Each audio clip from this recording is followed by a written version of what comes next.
Novdalarni bezab qo'nchalar, tongda aytdi hayot odini va shabboda qurg'ur ilk sahar olib ketdi elning totini.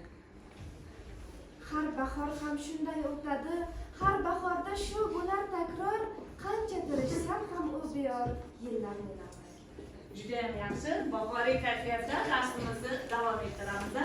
Hozir o'quvchilar 3 guruhga bo'lingan. Guruhlarga qiziqarli savol beraman, tez javob, qisqa javob qaytaramiz. Birinchi guruh, ikkinchi guruh hamda uchinchi guruh. Qani boshlaylik. Birinchisi, qaysi hasharot eng kam umr ko'radi? Kapalak, to'g'ri javob. Ikkinchi guruhga yuzning harakati nima deb ataladi? Yuzning harakati. Sal yaqin kelyapmiz. Yuzning harakati. Javob yo'q, mimika. Uchinchi guruhga chigirtkaning qulog'i qayerda? Oyog'i. To'g'ri javob. Birinchi guruhga yana qaysi o'simlik odamni yig'latadi? To'g'ri javob. Keyingi guruh. Odamlarga qaysi gullarning nomi qo'yiladi? Lola, yana Gullola. To'g'ri javob. Uchinchi guruhimizga qaysi filmning tumshug'i yo'q? Qaysi filmning? Shahmat. To'g'ri javob. Yana birinchi guruhga yuzlanamiz. 9-may G'alaba kuni. Esdaliklarga qaysi gul eng ko'p qo'yiladi? Yo'q. Yo'q. Javob noto'g'ri, guvozlikda. Keyingi savol. Ikkinchi guruhga. Nima uchun gullarga qaynagan suv quyilmaydi? Qaynatilgan suv. Yana sabab? Nima uchun suvni qaynatib turib quymaymiz gullarga? Yo'q, yaqinlashyapmiz. Asosiy sabab. Yo'q. Javob noto'g'ri, sababi qaynagan suvda kislorod bo'lmaydi. Keyingi uchinchi guruhga. Ochilmagan gul. To'g'ri javob. Yana birinchi guruhga qaysi hayvonga Fransiya poytaxti Parijda haykal o'rnatilgan nima uchun? Qaysi hayvonga? Qani tez. Taxminiy javoblar bor?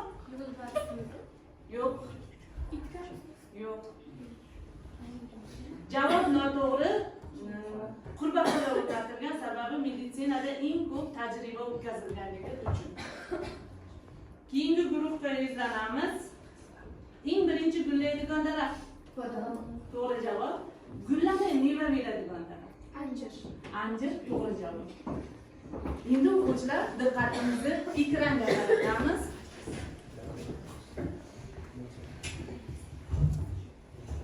Ekranda nima ko'ryapmiz? Hozir qarang, o'simlik, quyon, bo'ri bir-biriga qanday bog'liqlik tomoni bor? Darsimizga nima aloqasi bor? Qani? Misol uchun, quyon o'simlik bilan oziqlanadi, bo'ri esa quyon bilan oziqlanadi. Misol uchun, quyonlar soni kamaysa, bo'rilarga ozuqa kamayadi. Bo'rilar soni kamaysa esa, quyonlar soni ko'payadi. Juda ham to'g'ri. Qani bu guruhda to'liqlayamizmi? Masalan, o'simliklar soni kamayganda quyonlar ham soni kamayadi. Quyonlar soni kamayganda bo'rilar ochib qoladi va qirilib ketishga. Uchinchi guruhimiz Shabnam. Bu tabiatning bog'liqligi, quyon o'simlik bilan oziqlanganda, bo'ri esa quyon bilan. Bo'ri agar vafot etsa, u o'g'itga aylanadi va o'simliklar o'sib chiqadi. O'simlik yana oziqlanadi. Juda ham to'g'ri. Hozir bu rasmdan ko'rib turibmizki, tabiatda hamma organizmlar nima ekan? Bir-biriga chambarchas bog'liq ekan. Bundan kelib chiqib turibdiki, bugungi mavzumiz biotsinoz organizmlarning tabiiy to'plami. Daftarlarimizga chisloni qo'yib, 25-mart 2025-yil mavzuni yozamiz.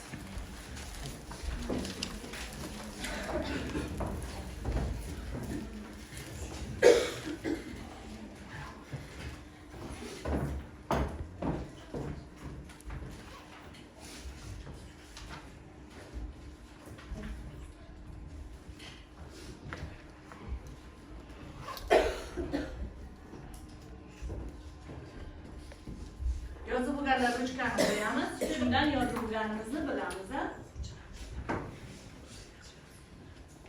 Biotinoz haqida hech eshitganmizmi? Biotinoz kam ishlatiladigan teri, to'g'rimi? Yozilganlar ruchkani qo'yamiz. Shundan qani hozir 3 ta guruhga topshiriq beraman. Birinchi guruhga mana bu ikkita rasmni beraman. E'tibor qaratamiz rasmga. Bu rasmda nimalar aks etgan? Mavzumizga qanday aloqasi bor? Keyin ushbu shaxs. Qani marhamat. Ikkinchi guruhimizga rasmlarni taqdim etamiz. Bu rasmlarimiz e'tibor qaratamiz. Antilopalar. Bu yerda bizni hovlimizda uchraydigan sariq chirmovular. Bu rasmlar hammamizga nima? Krokodil bilan qush. Endi uchinchi guruhimizga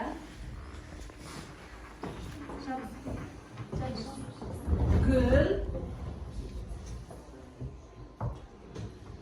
hamda hayvonlardan namuna beraman. Sizlarga topshiriq. Tabiatda ushbu hayvonlar, o'simliklar qanday bog'liqligi bor, qanday aloqasi bor bir-biriga.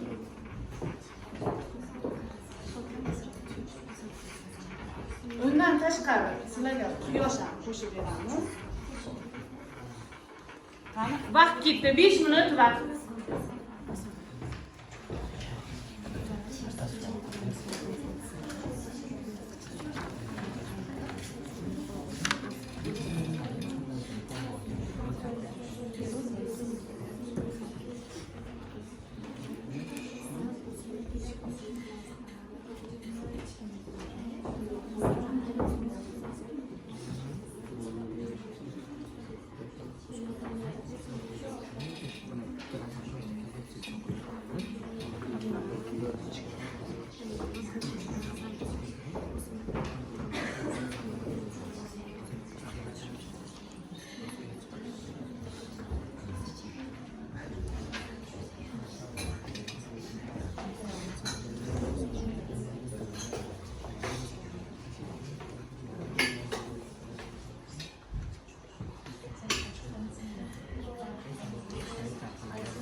Rızkıya çıkamayız.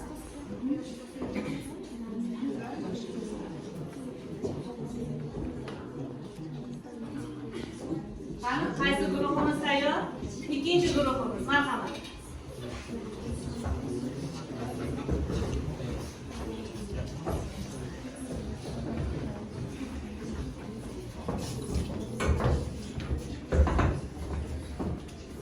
Mutualizm vatan tuzilishdan olingan mutus bo'lib, mutus bir-biriga foydali degan ma'noni bildiradi.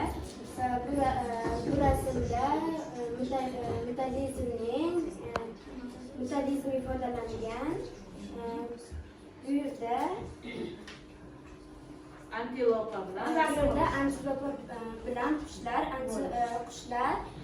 antilopani ustiga qo'nib, undagi biz va sirg'alar bilan oziqlanadi. Qushlar esa antilopaga masalan bo'ri tashlamoqchi bo'lsa, qushlar ovozi bilan antilopani ogohlantiradi. Rasmimizda simbiyoz joylashgan. Bunda ta'rifiga misol keltirsak, birgalikda yashash degan ma'noni bildiradi. Bunda krokodil va qush Qush bunda krokodilni tishlarini izida qolgan ozuqalardan oziqlanadi. Bunda krokodil qushga yordam beradi, qush shu orqali oziqlanadi. Juda ham yaxshi. Bu rasmimiz parazitizmga misol bo'la oladi. Bunda sariq chirmovuq o't o'simliklarni fotosintez jarayonidan ayiradi, unga chirmashib olib. Parazitizm so'zi grek tilidan olingan bo'lib, birovni hisobiga yashash degan ma'noni bildiradi. Parazitizm nafaqat o'simliklarda, balki hayvonlarda ham uchraydi.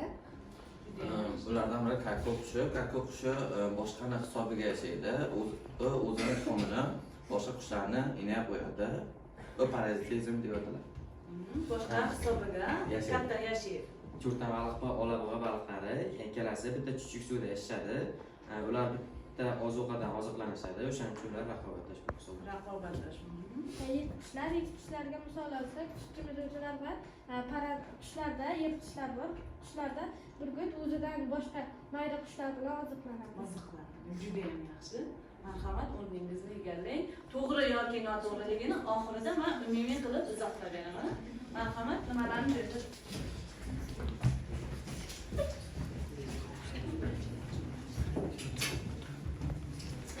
Keyingi guruhlarimiz qani kim tayyor? Birinchi guruhimiz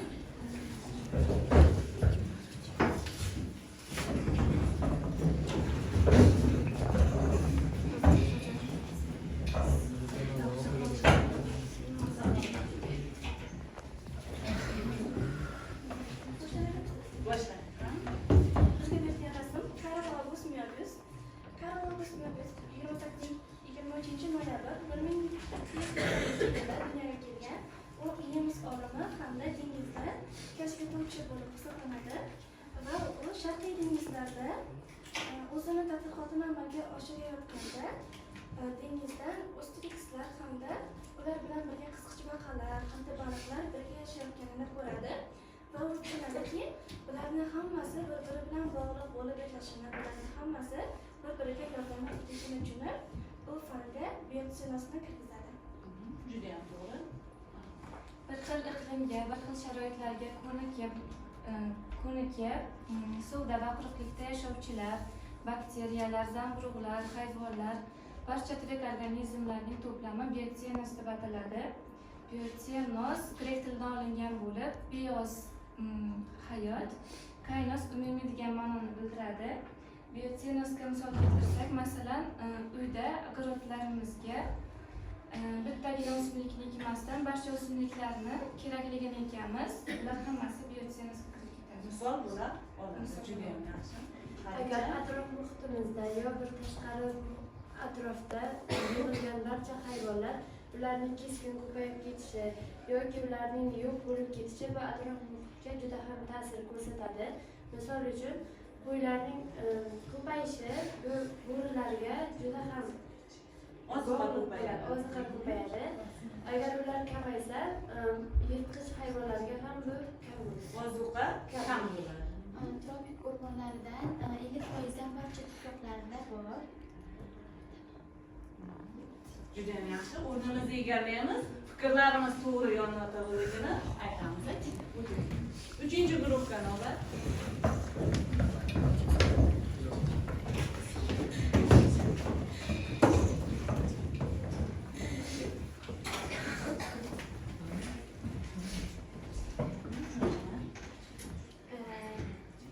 Tabiatning, yer yuzining, dunyoning eng asosiy elementlaridan biri quyosh bo'lib hisoblanadi. Quyosh bo'lmasa hayot bo'lmaydi. O'simliklar uchun, hayvonlar uchun, odamlar uchun ham quyosh juda ham zarur. Issiqlik manbai nur beradi. Quyosh bo'lmasa o'simliklar o'smaydi, hayvonlar ham yashay olmaydi. O'simliklar albatta o'simliklar uchun quyosh bo'lmasa bo'lmaydi.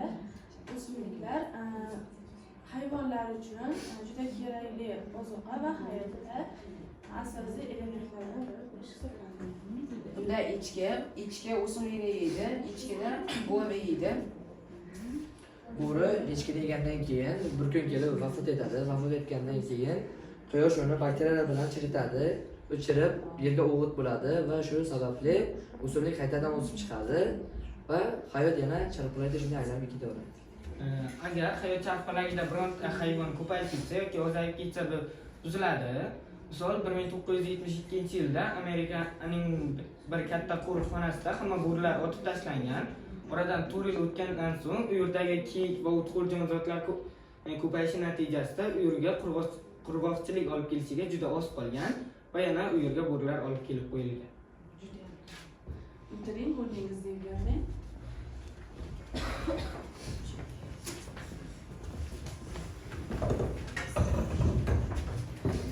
Endi hozir hamma guruhlar aytgan fikrlarni umumlashtiramiz. Biotsinoz o'zi nima ekan? Hozir atrofga e'tibor qaratamiz. Nima uchun organizmlar alohida yashaydi?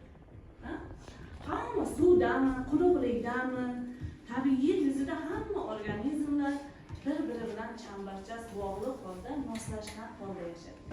Masalan, bir xil iqlimga yoki bir xil relyefga, quruqlikdami, suvi yoki o'bi qismida bo'lsa, ular birgalikda yashashi.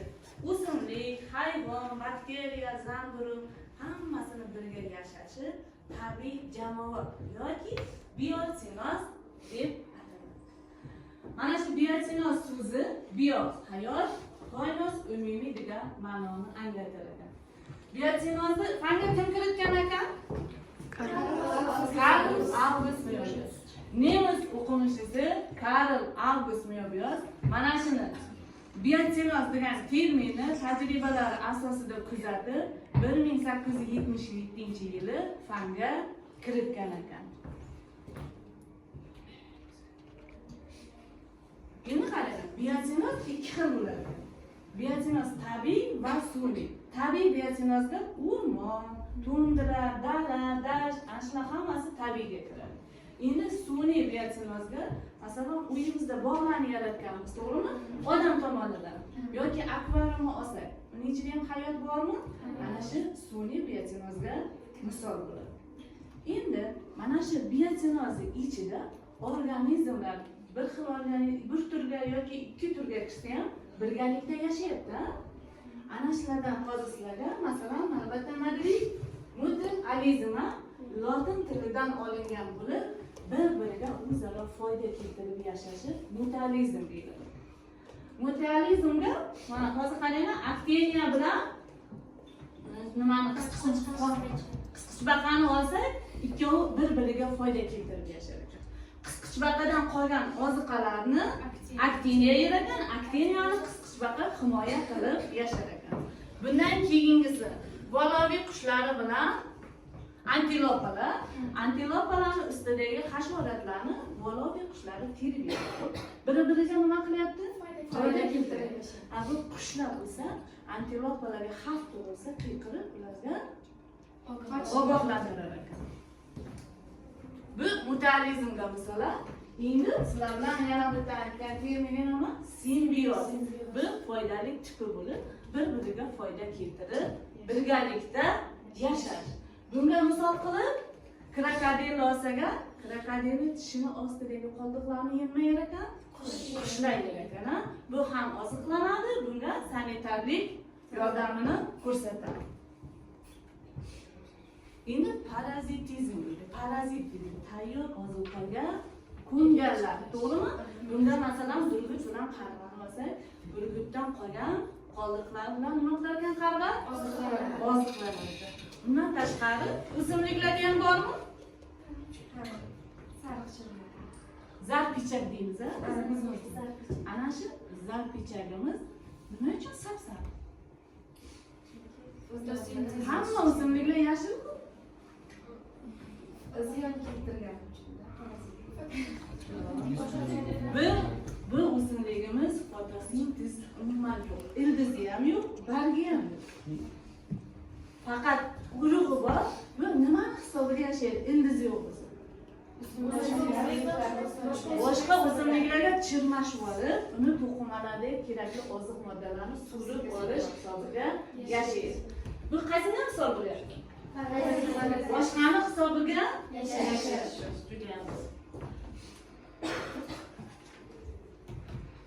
Endi yirtqichlik. ikkinchi organizmni nima qiladi? Iste'mol Iste'mol qiladi. Biri yirtqich, ikkinchisi nima bo'ladi? O'lja. Biz yirtqich deganda faqat bahaybat hayvonlarni bizim oldimizga keltirmaymizda. Masalan, xon qizi bitlarni terib yeyapti. Yirtqichlikka bitta misol bo'ldi. Yoki ayiqni olsak, ayiq nima iste'mol qiladi? Baliqlarni. Baliqlarni biri yirtqichlikka. Keyin doim yirtqich o'ljasidan yirikroq bo'ladi. Munosabatda misol bo'lib turibdi. Ayiq kattami baliqdan? Yirtqichlikka misol bo'ladi. Bundan keyingisi raqobat. Raqobat organizmlar hammasi orasida mavjud, to'g'rimi? Raqobat degani konkurensiya. Hatto sinfda ham bo'lishi mumkin, to'g'rimi? Yaxshi, a'lochi o'quvchilar orasida raqobat. Endi tabiatda organizmlar orasidagi raqobatimiz, masalan, namlikka, yorug'likka, ozuqaga yoki jinsga nisbatan raqobat bo'lishi. Masalan, forel balig'i bilan cho'rtan balig'i olsak, ikkovi bir xil chuchuk suvda yashaydi. Ikkovi oziqlanadigan baliq ham bir xil. Shuning uchun ular oziq yoki yashash muhitiga nisbatan nima hosil bo'ladi? Raqobat hosil bo'ladi.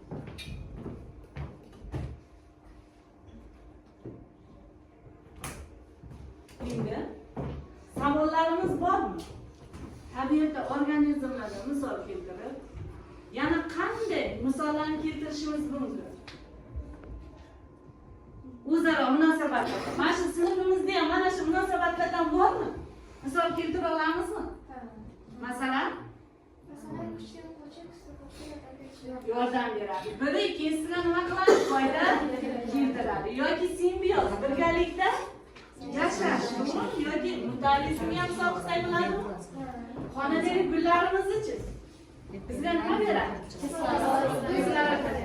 Yana biz ularga nima qilamiz? Sharoit yaratib beramiz. Ular bizga kislorod ajratib beradi. Juda ham to'g'ri.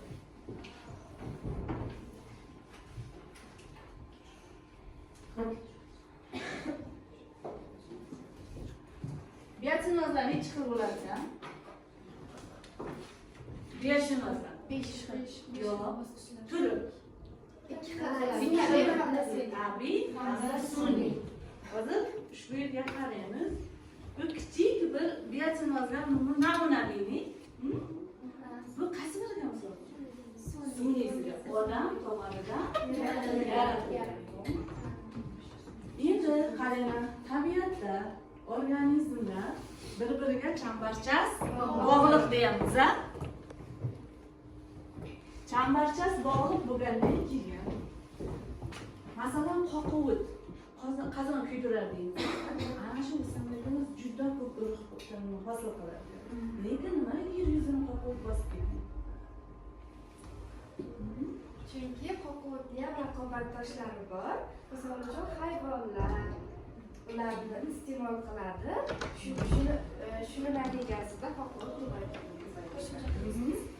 Masalan, qoquvutning ko'payib ketmagani sababi har xil sharoitda o'sishi mumkin va urug'lari har xil sharoitga tushganda ular unib chiqmasligi mumkin. Noqulay sharoitga ham tushib qolishi mumkin. Yana Shabnam? Ularni tarqatgan urug'lari, misol uchun, agar hammasi rivojlansa, deyarli 10 yildan keyin yer yuzini shu qoquvut bosib olishi mumkin. Lekin uni hamma urug'lari ham rivojlanmaydi. Misol uchun, yetilmagan bo'lishi mumkin yoki noqulay sharoitda o'ynaydi. Juda ham to'g'ri. Masalan, ob-havoni noqulay sharoitga ham ta'sir qilishi mumkin, to'g'rimi? Qattiq sovuq bo'lgan paytda juda ko'p o'simliklarimiz, hayvonlarimiz nima bo'ladi? Nobud bo'lishi mumkin. Endi sizlarga savol. Mana shunday kichik biotsinozning kattasini tasavvur qilamiz. Qaysi hayvonlar ko'payib ketsa, tabiatga qanday zarar keltiradi? Qaysi biri kamayib ketsa, tabiatga qanday foyda keltiradi? O'ylab ko'ramiz. Kundalik turmushimizdan, oilalardan misol keltirsanglar bo'ladi. Qaysi hayvonlar ko'payib ketsa, zarar kelishi mumkin? Masalan, kundalik turmushdan misol keltirsak, qo'ylarimiz ko'payib ketsa, o'simliklarga zarar keltiradi va o'simliklar kamayishiga olib keladi. Yana Misol uchun yirtqichlar. Agar yirtqichlar ko'payib ketsa, bu ularni o'ljalari, ya'ni o'txo'r jonivorlarni qilib ketishga olib keladi. Ikkinchi guruhimiz Subriyana. Masalan, bo'rilar ko'paysa, qo'ylar kamayib ketadi. Qo'ylar ko'paysa esa insonlarga ko'p zarar ham keladi, foydali va foydasiz zarar keladi. Misol, foydasiz tomonidan ularni ekinlaridagi va o'zlariga kerakli o'tlarni iste'mol qilishi. Hozir bo'rilar ko'payib ketsa, echkilarga, qo'ylarga, nimalarga qirib ziyon keltiradi. Qo'ylar ko'payib ketsa, nima ziyon keltirar ekan? O'simlik kamayib ketadi, to'g'rimi? O'simlik kamayib ketsa, nima ziyon keladi? Qurg'oqchilik, kislorod kamayib ketadi, to'g'rimi? Bundan o'tiring, bundan ko'rinib turibdiki, qarang. Tabiatda hamma organizmlar nimaga hattoki hasharotdan tortib yiriklarigacha nima bog'lab turar ekan? Bir-biriga nima bog'lar? Yo'q, birgalikda yashashi. Bir-biriga nima bog'layapti? Shu yashashi uchun ular, masalan, bo'ri, quyon, echki ular nima bog'layapti? Oziqlanishini bog'layapti. Buni ko'rib turibmanki, ko'rinib turibdiki, har bir narsa nima ekan? Bir-biriga chambarchas bog'laydi. Biz bilamiz, issiqko'l bor Qirg'izistonda. Mana shu issiqko'lga Rossiyadan forel baliqlarini olib kelib tashlashgan. Forel baliqlari ko'payib ketib, natijada mahalliy baliqlarni yo'q qildi. Dominantlik qilgan. Dominant nima edi? Ustunlik qilgan. Bu organizm ustunlik qilib, mahalliy baliqlarni yo'q qilib, Qirg'iziston ekosistemasiga salbiy ta'sir ko'rsatadi. Bundan tashqari, Avstraliyaga it bilan quyon olib borishdi. Olib borib ko'paytirmoqchi bo'lsalar, it bilan quyonning soni o'ta ko'payib ketdi. Itlar yovvoyilashib, hozir cho'ponlarga qayta hujum qilayotgan ekan. Quyonlar soni ko'payib ketib, o'simliklarni nima qilyapti ekan? Yeb tashlab kamaytiryapti ekan. O'simlik sonini, turini. Bundan tashqari 60-yillari Xitoyda chug'urchuqlarni bilamiz, chug'urchuqlarni ommaviy qirib tashlagan. Chug'urchuqlar qirilib ketsa nima hodisa bo'lishi mumkin? Nimaga ta'sir qiladi? Hasharotlarning soni ko'payib ketadi. Chug'urchuqlarni qirib tashlagan hasharotlar soni ko'paygandan keyin sholini bilamiz, sholiga hasharotlar ta'sir qilib, sholini hosili tushib ketadi. Endi o'zi tushib ketsa nima bo'ladi? Ocharchilik kelib, juda ko'p sondagi odamlar ocharchilikdan qirilib ketgan ekan. Endi boya tajriba o'tkazish uchun qaysi hayvon olingan ekan? Qurbaqa. Qurbaqani iste'mol qilsak bo'ladi? Qaysi davlat iste'mol qiladi? Qaysi davlat? Fransiya qurbaqani iste'mol qiladi. Hindiston Fransiyaga 500 tonna eksport qilar ekan yiliga qurbaqani. Keyin yana yaxshiroq manfaat olish uchun 500 tonnani millionga yetkazibdi. Endi Hindistonda qanday holat kelib chiqadi? Qurbaqalar qolmagan. Qolmasa nimaga kelib chiqishi mumkin? Buni ham hasharotlar ko'payadi. Hasharotlar ko'paysa nima ko'payadi? Ozuqaga ziyon keladi. Kasallik ko'payadi. Kasallik ko'payadi. Hasharot masalan, baqa qanday oziqlanadi? Chivin pashshalarni tili nima qiladi? Tiliga yopishtirib oladi, yopishqoq tili bo'ladi. Shu hasharot nimalar ko'payib ketishi natijasida kasalliklar nima bo'lgan Hindistonda? Ko'payib ketgan. Endi har bir guruhga topshiriq beramiz. Siz uyingizda qanday sun'iy ekosistema yoki biotinoz hosil qilishingiz mumkin. Guruh bilan kelishib, bitta uyingizda nimalar bo'ladi? Nimalarni hosil qilishingiz mumkin? Vaqt ketdi, tayyorlaymiz. Sun'iy biotinoz yaratinglar. Uyingizda.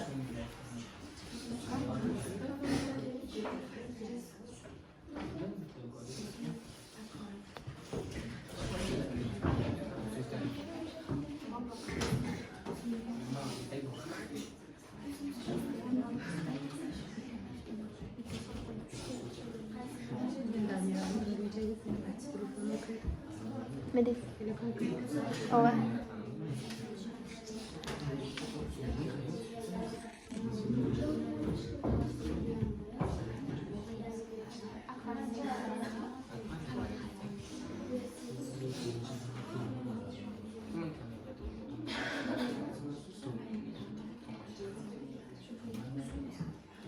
Geografiyaga tabiiy hududiy kompleks bo'ladi.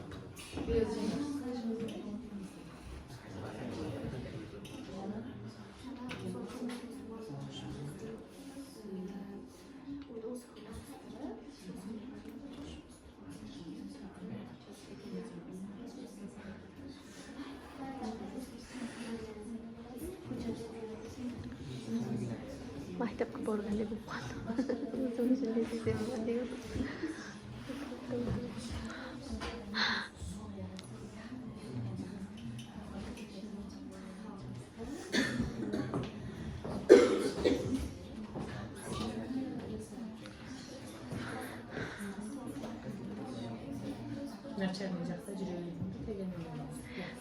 Açık savabım. Açık savabım. Eceki savabım çok dediler. Hazır.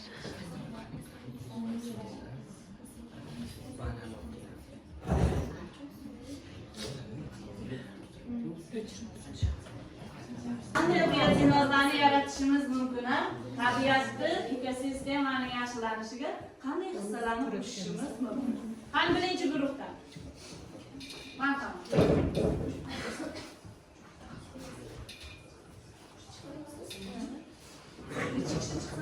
Marhamat. O'g'il bolalar.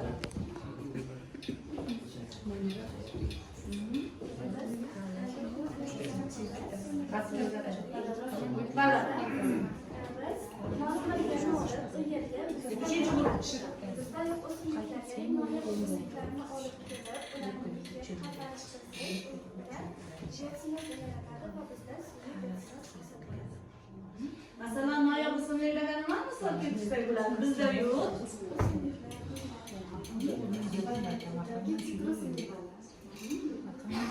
Masalan, biz yana uy sharoitida parniklarga har xil noyob gullarni va sitrus mevalarini har xil hududlarni ekkanimizda bu suvni yaratishga kiradi. Suvni biosinoz yaratishga suvni degan nima ekan? Insonlar yaratgani, tabiiy berilgani, Tabiiy ekosistema. Tabiat tomonidan mavjudi tabiiy. Juda yaxshi o'tdi. Qani ikkinchi guruh.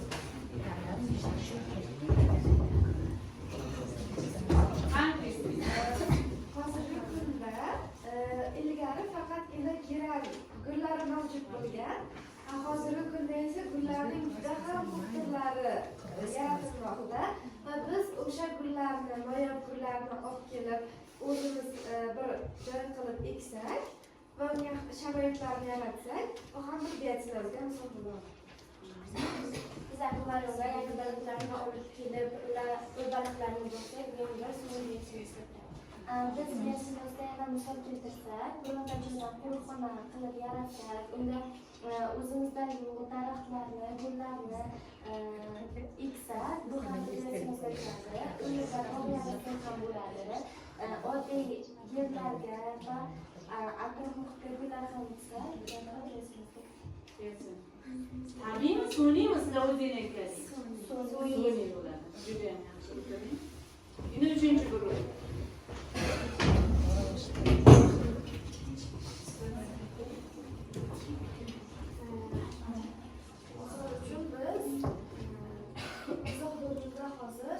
Banan o'stirish, boshqa davlatdan olib kelib biz o'zimizni uyimizda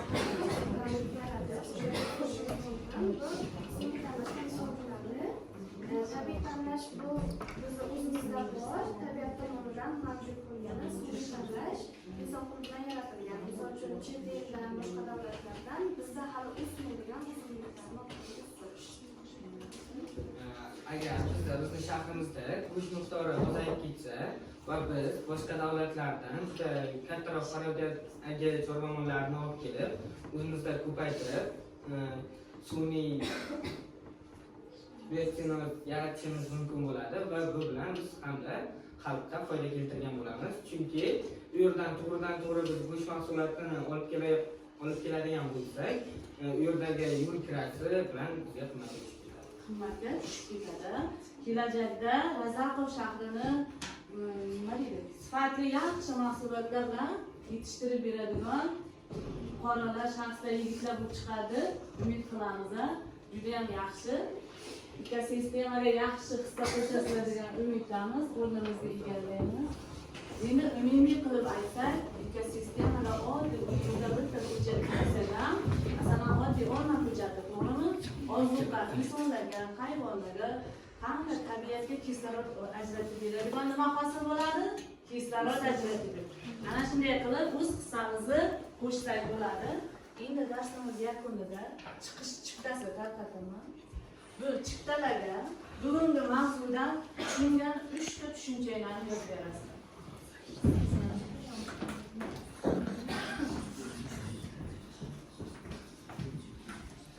Shu biyatimiz haqida.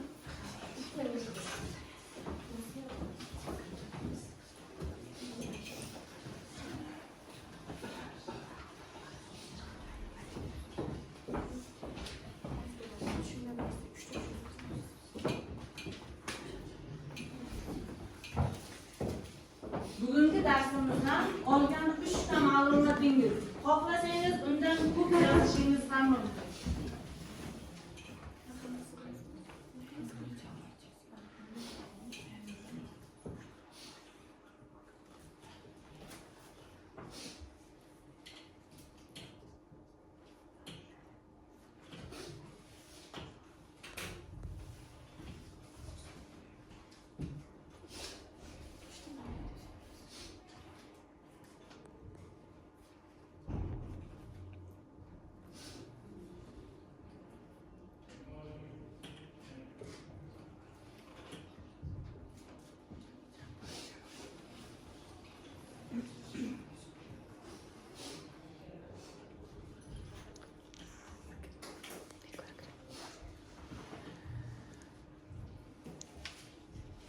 Yozib bo'ldikmi? Tez-tez harakat qilamiz. Yozish natijasida sizlarga yana topshiriq. Hozir biz guruhlar bir-birimizni baholaymiz. Qani birinchi guruh, ikkinchi guruhga qanday baholanib qo'ygan bo'lardingiz? Gulsiva, ikkinchi guruhda Shukronaga 5, Sug'diyonaga fikringizni keyin ma'lumlashtirib o'tamiz. Qani Sug'diyonaga 5, Nabijonaga 5. Fikringizni shartta ayting. Guruhga biz Hammalarga qatnashdi, 5 qo'yamiz. yaxshi qatnashdi. Juda ham yaxshi. Endi keyingi guruhimiz Shabnam. Birinchi guruhga qanday baholanib qo'ysangiz? Birinchi guruhga yaxshi qatnashdilar. Yigitlarimizchi? Sal faollik yetishmadi. Juda ham yaxshi. Necha baho qo'ygan bo'lardingiz? Gulsevarga, Shodiyonaga, Hadichaga yaxshi qatnashdilar. 5 hammalarga faqat o'g'il bolalarimizga sal kamroq. Endi bu guruhimiz bu guruhga. Shabnamga. Biz komandamiz bilan 3-chi guruhga barcha ishtirokchilariga 5 qo'ygan bo'lardik, lekin o'g'il bolalar, ayrim o'g'il bolalarga biroq dadillik yetishmadi. Juda ham yaxshi. Juda ham yaxshi. Qani chiptalar tayyor bo'ldimi? Ketishga kim tayyor?